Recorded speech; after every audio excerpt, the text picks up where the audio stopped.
A nossa história não é o nosso código genético. Em outras palavras, não temos que viver como vivemos porque no passado as coisas foram como foram. É algo que me impressiona quando penso nas comunidades originárias, que o Brasil para elas parece uma assombração, não é? Parece um fantasma chegando de todos os lados, não é? Até de dentro deles mesmos, porque independentemente deles se quererem chamar de outra forma, o mundo parece obrigá-los a serem chamados de brasileiros. Eu digo que as mulheres precisam ter mais coragem de dizer, eu quero essa posição. Por que você não me dá essa posição? A gente acredita que a partir do momento que a mulher negra está dentro daquele ambiente não é mais o mesmo, porque ela traz uma transformação tão grande que as pessoas não vão conseguir olhar para as mesmas coisas da mesma maneira. Questionamentos básicos que para a gente que está dentro da ciência são muito óbvios, para as pessoas que não têm a educação científica, eles inexistem. Mas a minha intenção nunca foi e nunca será produzir milhares de astrônomos, que eu acho que a sociedade não precisa de milhares de astrônomos. Mas a sociedade precisa de pessoas, de cidadãos que apreciem a ciência. Isso que eu quero dizer quando você tem um mercado mais poderoso, o Estado perde um pouco da soberania. E eu acho isso saudável, porque o Estado é necessário, mas nem por isso eu tenho que confiar nele.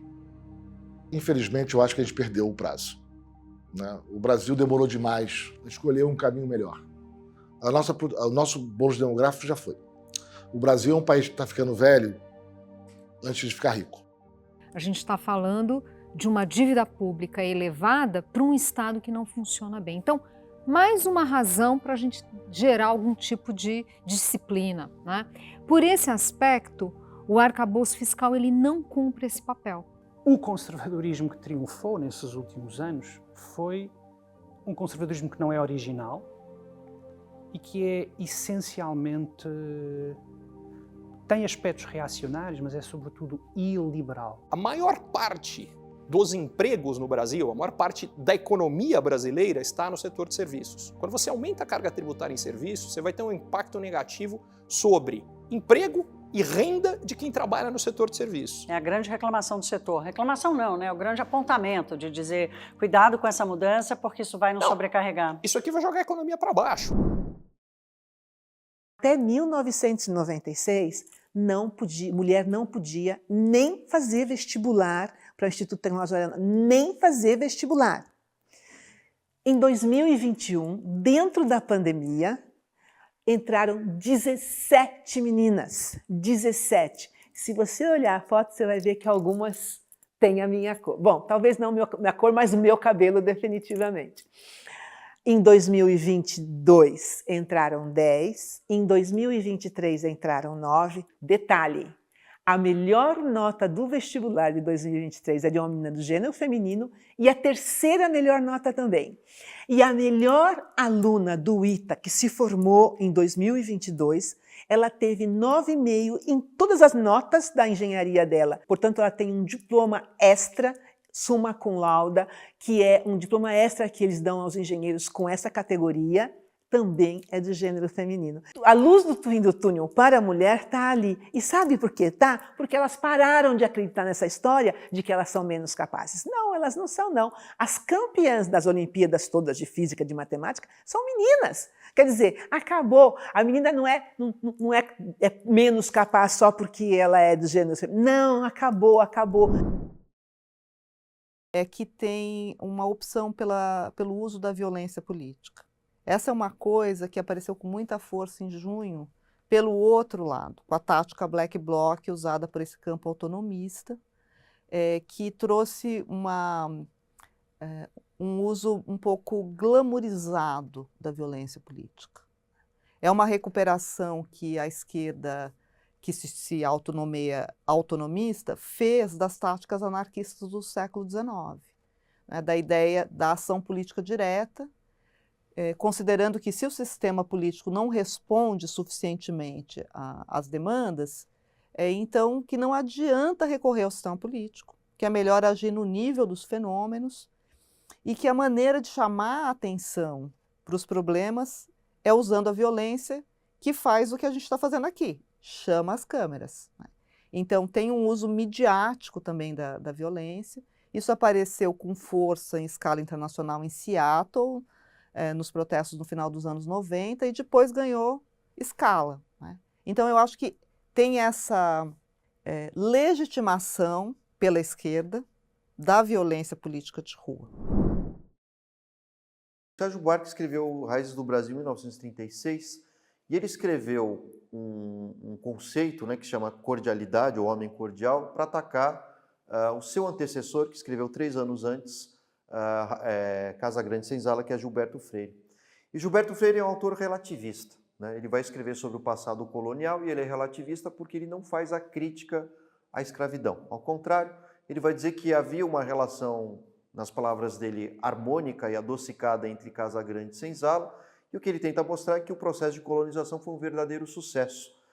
O próprio Gilberto Freire chega a comentar que foi algo positivo na leitura dele que a mulher negra, olha que absurdo, que a mulher negra tivesse uma aptidão maior à sexualidade, porque isso permitiu a miscigenação e, consequentemente, a gente teria uma democratização social. Ele não usa ainda em Casa Grande Senzala o termo democracia racial, mas vai chegar nesse ponto. Então, Gilberto Freire foi muito atacado, originalmente, primeiro, né, nas entrelinhas, pelo Sérgio Buarque de Holanda como homem cordial, porque ele está esquecendo que a mulher negra era estuprada, era escrava, né, enfim. E o Gilberto Freire, onde ele enxergava flores, né, o Sérgio Buarque vai enxergar uma relação mascarada de violência. Que a reforma como está reduz em mais ou menos 100 bilhões de reais a arrecadação dos municípios, basicamente aumentando o governo federal. Então a gente está pegando um negócio que está centralizando ainda mais receita, que de novo eu acho que está na contramão do que deveria acontecer. Você vai ter um outro problema que eu acho que vai dar grandes brigas no Congresso, que é a repartição de receitas entre estados produtores e consumidores com a nova regra do ICMS. Então, quer cobrar no destino e não na origem. Exatamente. Então a resposta a priori é sim. Em tese, ela se simplifica. Eu desconfio que vem mudanças aí que vão mudar. Deixa eu ser específico o que quer dizer isso. Em 1900, se eu não me engano, 96, passou a Lei Candir, que era uma questão de você reduzir a tributação para exportação, e aí tinha uma série de compensações. A gente continua mexendo nisso até hoje. Era para durar pouquíssimo tempo. Era algo para simplificar, e que simplificar o escambau acabou criando um monte de complicações. E aí é o ponto que eu estou falando. Do jeito que está a reforma, que a conta da reforma cai, não só no setor de serviço e na agropecuária, mas também nos municípios, que por sua vez, e não é só, é principalmente nos municípios, um pouco nos estados. Os estados têm força grande com relação às bancadas do Congresso. Eu acho que vai ter um monte de compensações que vamos ver qual é o monstro que vai sair daí. Então, me preocupa bastante. Então, em tese, simplificaria. Tenho medo que na prática pode acabar não acontecendo exatamente assim. 10%. E eu colocaria, que é uma questão que algumas pessoas já mencionaram lá atrás. Se a gente combinar questão climática com questão, por exemplo, de segurança alimentar, são 2 agendas que não tem como você negociar no mundo sem passar pelo Brasil. E não negociar no Brasil de vir pedir favor, o Brasil como formulador.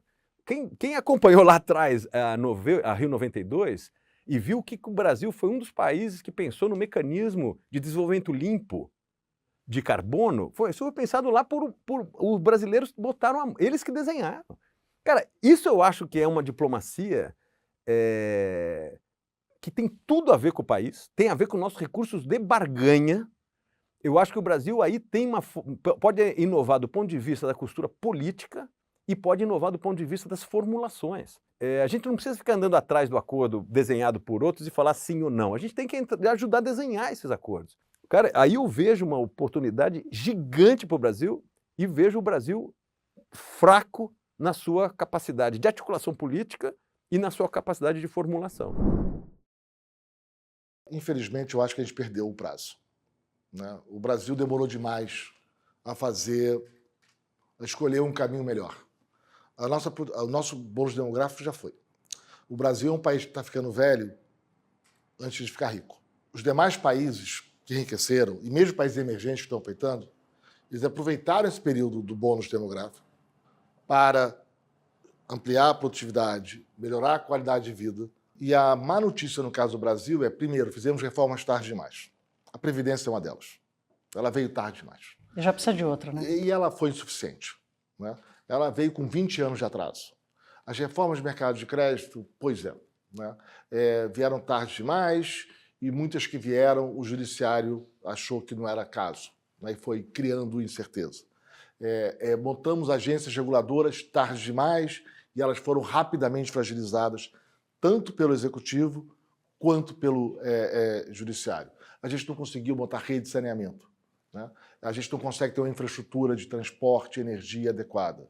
A gente perdeu o prazo, né? Infelizmente, a gente ficou velho antes de ficar rico e vai ser uma aposentadoria difícil para todos nós. Aqui no Brasil, o que a gente viu foi que a taxa de participação das mulheres na força de trabalho, na pandemia, voltou para valores dos anos 90. A gente voltou a ter menos da metade das mulheres podendo estar no mercado de trabalho.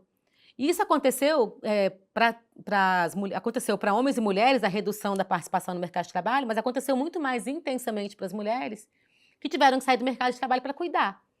Porque aquele pouco cuidado que era compartilhado com as escolas, com as instituições de cuidado de idosos, se encerraram. E como a gente não enfrentou a divisão sexual do trabalho ainda, né, a gente dividiu em alguma medida com o Estado ao ter uma creche, ou o mercado ao ter uma creche. Mas quando essa creche falha, esse trabalho volta para a família, e quando ele volta para a família, ele encontra uma mulher. Ou ele demanda que uma mulher esteja lá para fazer esse cuidado, né? Então, o processo da pandemia mostrou isso de forma muito evidente, assim. Aumentou a jornada de trabalho não remunerada e diminuiu a participação das mulheres no mercado de trabalho. A gente está voltando a recuperar essa participação, mas ainda não voltamos ao mesmo nível que a gente estava na pré-pandemia, né? Os impactos foram muito, muito expressivos nesse sentido. O Brasil era um país que era capaz de fazer grandes obras de infraestrutura. Eu não sou fã de Brasília, mas Brasília foi uma cidade construída em 4 anos. Enquanto eu morava lá, caiu um pedaço do eixão, de uma via de acesso, 2 anos para colocar aquele pedaço de pé. Metade do tempo que levou para construir uma cidade, agora você leva para consertar uma via de acesso, uma ponte, uma rampa. Né? O que aconteceu? A gente tem muito mais tecnologia do que a gente tinha no passado, tem mais engenharia, tem software que a gente não tinha no passado. O pessoal desenhou o mapa de Brasília ali no papel. E, no entanto, a gente tem mais dificuldade de executar projetos que a gente tinha no passado. E isso se dá por causa do ambiente regulatório que a gente tem. Né? Por causa do ambiente institucional que a gente tem. Tributário, de agilidade também, né? institucional também. A gente precisa de muito mais agilidade. Eles se tornam tão, como a educação, eles se tornam tão crônicos que eles se tornam invisíveis. Só para dar um exemplo que está na casa de vários brasileiros. Eu cresci com um filtro, aquele filtro de barro, tomando água do filtro de barro. Se a gente pensar, aquele filtro, na casa de toda pessoa, é um fracasso de política pública. A água deveria chegar potável na sua torneira, como chega em outros países. Então o Brasil está enfrentando um dilema, uma encruzilhada, assim. É esse Brasil da miragem, né, que eu mostrei num capítulo no livro 1889 e depois no 3º volume de Escravidão. Esse Brasil do século XIX, que se apresentava ao mundo como um país europeu, uma monarquia parlamentarista, tinha aparentemente liberdade de imprensa, tinha barões, viscondes, duques, príncipes, princesas, uma arquitetura imperial. E a realidade nas ruas era de escravidão, pobreza e analfabetismo. Observe essa esquizofrenia, o que os psicólogos poderiam chamar de uma cisão de identidade entre o Brasil idealizado, esse Brasil sonhado, construído de forma imaginária, que aparece no quadro do Pedro Américo, nas margens do Ipiranga, e o Brasil real. Esse Brasil real, ele faz parte de um projeto nacional também de esquecimento, de fingir que o passado não aconteceu, ou que o passado foi diferente do que nós gostaríamos de admitir. Nas últimas pesquisas da Quest sobre esse assunto, a gente capturou, por exemplo, que quase 40% dos brasileiros, se pudesse, mudaria do Brasil. Quando você vai olhar quem são eles, todos votaram contra o governo. Quando a gente pergunta se você pudesse, você trocaria seu filho de escola? Se você descobrisse que os pais dos coleguinhas do seu filho pensam diferente de você, isso já chegou a 20 e tantos %. Quando você olha, você reprovaria o casamento do seu filho com alguém de uma família que votou no outro? Todos esses indicadores estão chegando em níveis de 1/3, 1/4. Ou seja, isso em 3 anos a gente viu crescimento de 1, 6, 30%, 1, 10, 28%. Ou seja, é um processo novo e que vai desafiar as empresas. As empresas vão ter que aprender a lidar com isso. Por quê? Quando você é uma marca e você se posiciona sobre um tema, o novembro rosa, o outubro amarelo, quando você se posiciona sobre essas coisas, no fundo, você está mostrando que você tem posição política. E essa posição política é identificada com um lado, não com os dois. Na economia, as pessoas discutem, nos valores, não. Durante a pandemia, eu dizia, vocês estão aí presos em casa e muitos me dizem, eu estou doido para que isso acabe para saber no que o mundo se transformou. Eu costumava responder, por que ao invés de esperar para saber em que o mundo se transformou, você não participa da transformação do mundo? Porque se ele está se transformando, provavelmente alguém está agindo sobre ele enquanto você numa posição de espectador e curioso, esperando saber o que vai acontecer. E é invariavelmente o que eu costumo dizer sempre. Se eu tiver a sensação de que eu, claro, dentro dos limites que são os de cada um, não tem a menor chance de incidir sobre os caminhos do mundo, ora, a vida de fato fica muito sem sal. Eu acho que o Estado brasileiro ele pode diminuir e continuar disfuncional, porque ele pode ficar pequeno e assim mesmo não exercer suas funções, que eu entendo como infraestrutura básica, educação pública gratuita e de qualidade, saúde no mesmo nível, certo? Eu vejo segurança pública. Ele pode diminuir e continuar incompetente. É um pouco utopia a ideia, do meu ponto de vista, que a simples diminuição do Estado garanta a sua competência. Por outro lado, não há dúvida de que o Estado brasileiro é um enorme cabide de emprego, né? Que o Estado brasileiro mais atrapalha do que ajuda quem quer trabalhar. Inclusive, se você quiser abrir uma empresa, ele só atrapalha praticamente, né? Ele arrecada e não entrega quase nada. E quanto mais você cria ministérios, cada vez que eu ouço no jornal o governo criou mais um ministério, eu penso, mais uma frente de corrupção, né? Então, eu acho que o tamanho do Estado no Brasil está muito vinculado à péssima qualidade da classe política, talvez sempre, né? Mas seguramente nos últimos anos é muito claro, e que, portanto, diminuir ou aumentar o Estado, você tem um problema anterior, é que quem ocupar o espaço será de baixa qualidade do mesmo jeito. Todas as crises da democracia são respondidas com frases do tipo para a crise da democracia, mais democracia. Todas, todas. Não existe crise da democracia que alguns pensadores não tenham dado esse tipo de resposta. Então, para a crise da democracia, acaba com a política? Como que acaba com a política? Eu vou virar técnico. O que é ser técnico sem ser político? Até decidir por mais técnica é uma decisão política. E é isso que precisa ficar muito consolidado. Né? Muito consolidado. Na cabeça de todos, não é na cabeça dos políticos, é na cabeça do empresariado, é na cabeça das pessoas, é na cabeça do cidadão comum. Todos, todos, todos. Porque até decisões técnicas são tomadas por razões políticas. Isso é muito importante ser pensado. Então a política, ela é inerente à história. Ela está presente e não há o que discutir no que diz respeito a isso. Então, esse é o ponto central. Agora, ser de esquerda, ser de direita, ser mais para lá, ser mais para cá, ser conservador, ser progressista, ser liberal, ser socialista, cara, isso é o menor dos problemas desde que a gente reconhece o outro. Então, acho que esse é um ponto fundamental dessa percepção. A política é o que está aí. E até negar a política é um gesto político. Brazil was about 110th out of the 165 jurisdictions we look at, so quite far down 5 years ago. Now it's about 90th, so it has come up a little bit, but 90th in economic freedom is not a comfortable position, and if people aren't economically free to make their own decisions, if companies aren't able to operate in a free environment, it's going to suppress growth and hurt poverty reduction and prosperity. The topics that you analyzed, which one is the better, which one is the worst for Brazil? By well, the one that concerns me the most is actually an area in which Brazil does better than it does in other areas, and that's the rule of law. Brazil is 75th in the rule of law, but that's far too low, and the rule of law is by far the most important single aspect of economic freedom. If the rule of law doesn't protect your freedom, the rich and the powerful will take advantage of their position to suppress it.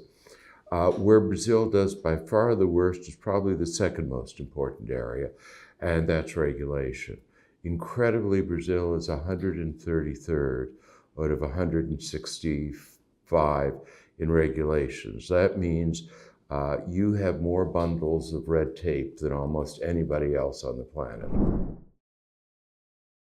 Nós temos uma equipe econômica bem intencionada que deseja realmente corrigir, principalmente, alguns dos desvios da nossa rota fiscal, que está claramente caminhando numa direção, eu diria, de perspectivas de grandes problemas para o futuro, mas, por outro lado, um governo que não tem apresentado ainda qual é o seu projeto, e pelo contrário, é um governo que, de certa forma, se contradiz até a equipe econômica dele mesmo. Então, eu vejo o Brasil ainda numa grande indefinição. Nós não sabemos ainda qual é o rumo, qual é o projeto para o Brasil que o atual governo pretende implantar, e esta indefinição está se revelando em queda na taxa de crescimento, desequilíbrio fiscal. É evidente que alguns resultados positivos estão sendo obtidos com relação à inflação, mas nós temos ainda, na minha perspectiva, momentos muito indefinidos nos anos à frente.